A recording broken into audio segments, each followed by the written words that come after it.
The MLP franchise has given us a lot over the years, from this amazing show to numerous characters and stories and even lore. But sometimes we can forget that My Little Pony as a franchise is made to sell toys, which are also quite awesome. Okay, most of the time. But what happens when a character that appears in the toys actually becomes a character? Hello everyone, my name is Sugarflake and today let's see what MLP toys became actual characters. So let's begin. Let's begin with Firecracker Burst. Firecracker is a grayish green unicorn with an orange mane, tail, and a cutie mark which represents a flame. She originally appeared in the first wave of MLP blind bags and she continued appearing until wave 12. But do we know anything about Firecracker? Well, yes, as in her collector's card we learned that Firecracker loves watching fireworks and guessing how they will burst, and that's not all, as in the Friendship Celebration Collection set, we also learned that Firecracker and Sweetie Swirl are probably friends, but the reason why Firecracker is in this video is because she made an appearance in the comics. Well, only one comic. This one being in Friends Forever issue 9, where she's in line at the AppleCon 45. And as a side note, apparently Firecracker also made an appearance in the episode Best Night Ever as a background pony, although she doesn't look anything like her blind bag counterpart. But it wouldn't be surprising if this was a mistake by the show. But that's it. Again, Firecracker wasn't that prominent of a character, but surprisingly she's considered to be an old fan favorite. And you know what? I do agree, maybe this is just me, but I do love Firecracker, mainly because of her color scheme, which was pretty unique at the time. And probably I'm not the only one, as some people have made extremely cool art of her. And this wouldn't be the only blind bag pony who had this treatment, as we also have Cherry Spice. Cherry Spice was also another blind bag pony that made an appearance in both the show and comic. She is a brown coat mare with red hair and a cutie mark which represents two cherries. She originally appeared in the first wave of MLP blind bags and later would appear in the 6th and 12th wave. Cherry at the time was nothing more than another generic pony, but surprisingly Cherry made an appearance in issue 9 in a pretty funny scene, where we see that the Cutie Mark Crusaders set fire to a building, with Cherry looking in shock. And that's not all, as she would also appear in the show in the episode Equestria Games, where she would stay until the very end of the show. Cherry is a unique case, as she is an unknown pony that became a prominent background pony, and to this day I don't know of why. Cherry wasn't that much of a fan favorite at the time, and aside of her color she didn't have anything really that special or interesting. But that doesn't mean that Cherry doesn't have her fans, because she does, but as a whole Cherry is still a pretty obscure character, which is not something that I can say for our next character. Let me ask you something, who remembers Honey Buzz or Bumblesweet? The story of Bumblesweet doesn't start in G4, but rather in G3. In G3 she was a background pony, but most people remember her from her toy. But something that no one expected at the time is that she would appear in G4, where her name would be changed to Honey Buzz. She first appeared in the MLP blind bags, which describes her as a very polite pony that loves to talk to every pony and always has something to say. But of course this is not the toy we remember Honey Buzz for, but rather this one. But believe it or not, Honey Buzz would make an appearance in G4 as a background pony, but sadly only in the comics. She appears in Friends Forever issue 8, where she watches Applejack and Rarity crash into the princess's monument. But the best appearance of Honey Buzz in the comics would be in issue 11, or rather in the cover. As in this one we see a younger version of Honey Buzz, and this design is just amazing, but if I'm honest, all the 80s inspired MLP designs are awesome. But now let's move on to a lesser known character, but one that became cool for seemingly no reason, this one being T-Love. Now, T-Love is another blind bag pony. She first appeared in the second wave of MLP blind bags, as well as being included as a gift in the Mini Pony Collector's Guide. And I'm not gonna lie, in the beginning I didn't really like her, mainly because of her colors, which to me always looked unappealing, but also because we really didn't know anything about her at the time. And no, not even her collector's card gave us a good description of who T-Love possibly was, as the card only says that T-Love likes cozy chats. So is this where the story of T-Love ended? Well, no, and surprisingly not only she would make appearances in the comics, but for some reason they would make her extremely cool. And the comic I'm talking about is issue 10, and this single page not only gave the community everything to know about T-Love, yes, really, but also they will redefine her character. How? Well, the comics made her a famous actress from Applewood, a location that we will explore in a later issue. Which in it of itself is cool, but that's not it, because T-Love served as one of the first popular shapes for Big Mac. One of many actually. And I don't know why T-Love went from a forgettable and boring character to one that not only inspired a location and gave fans a new shape, but also a case where a forgettable pony became a cool concept. But now let's go to a more well-known pony, one that actually you may know. And I'm talking about Lemonhearts. Lemonhearts is a yellow coat mare with a blue mane and tail, and a cutie mark which represents 3 hearts. She was a background pony that first appeared in season 1. Lemonhearts always was a character that was somewhat popular back in the day, but she exploded in popularity when the episode Amending Fences released. In the episode, she played the role as one of Moondancer's friends, as well as giving us her most iconic moment, which was this one. But the story of Lemonhearts doesn't start in the show, but rather in the MLP Blind Bags, where she first appeared in Wave 1. And something that made Lemonheart's minifigure a little more interesting than the previous ones is that she had a lot of different descriptions. From her being described as someone who always takes time to show her friends how much she cares, to her playing in a band with her friend Peppertance, which also was another blind bag pony, and what that might have inspired another pony called Cayenne. And the final one being in Wave 8, where her description says that Lemonhearts always takes time to show she cares, which honestly sounds very similar to her Wave 1 description. And as a whole, Lemonhearts was and is a very beloved background pony, either because of her funny appearance as the filly stuck in a chemistry class, which inspired funny and even impressive fanarts, and even a plush which now I really want, or the numerous ships she had, from Twilight, which was a very popular ship after the episode Amending Fences for some reason, or her ship with Twinkleshine, which is the ship that I think most people remember Lemonhearts for, but this would change when the episode A Heartwarming Tale was released. As in this episode, we got a quick scene where we saw Lemonhearts with her actual couple, an unnamed green earth pony with a fall leaf as his cutie mark, and some fans even calling him Fall Leaf, and Bewelf Leaf. But sadly, other fans weren't that happy with this ship, and at the time they would criticize the inclusion of this one in the episode.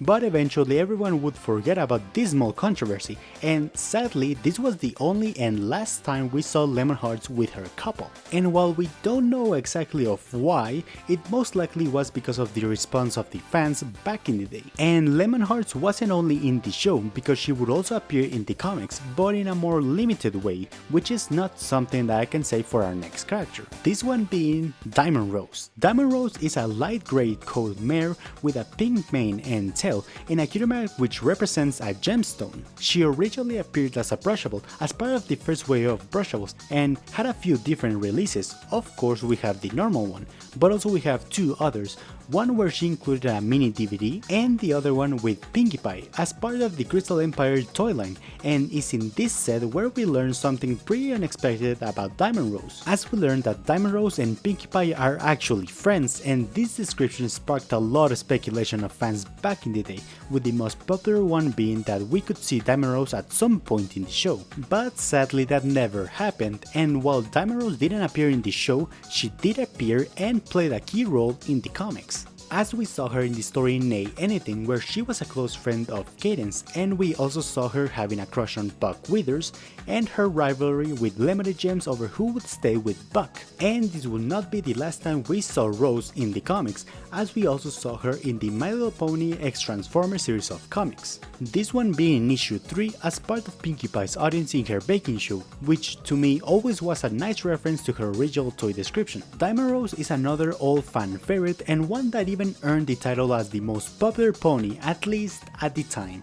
This was because of her toy and simple color scheme, which inspired a lot of people to create fan art of her, from how would she look like if she appeared in the show, to making Valentine's Day art about her, and even making fan art of her and Lily Blossom, which also was another toy exclusive pony. Diamond Rose to me is not only an iconic pony, but also an iconic part of the MLP community because she represents a simpler time in the fandom, a time where it didn't matter who was the best pony, but rather who was your favorite one, and a time where all that mattered was to have fun. Our next character is one that everyone in the MLP community knows about, but that had a really unexpected origin, this one being Starswell. Starswell is a character that I think we all know who he is. He's one of the most important sorcerers of all of Equestria, and he's also Twilight's idol. And over the years, Starswell has had a lot of appearances in a lot of MLP media over the years. Like, really, like a lot. Like, inconsistently a lot.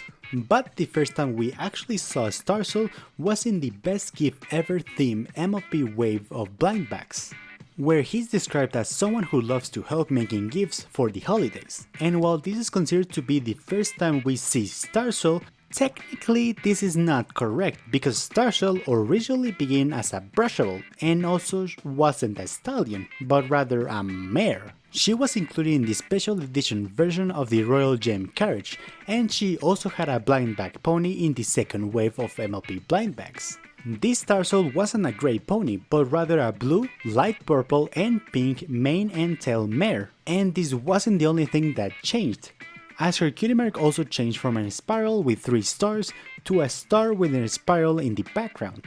And if I can be honest, I like this design better than the one we got, I just find it more interesting.